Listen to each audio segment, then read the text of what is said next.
లోకం ఒక మాయని తెలుసుకున్నాను.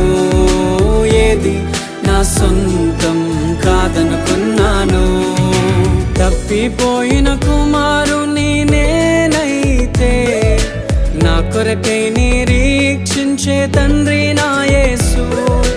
తప్పిపోయిన కుమారుని నేనైతే నా కొరకై నిరీక్షించే తండ్రి నా యేసు. ఈ లోకమంతా నేను వెతకినా నాకు లేదయ్యా ఎక్కడా ఆనందం. నీ సన్నిధిలో ఒక్క క్షణం గడిపి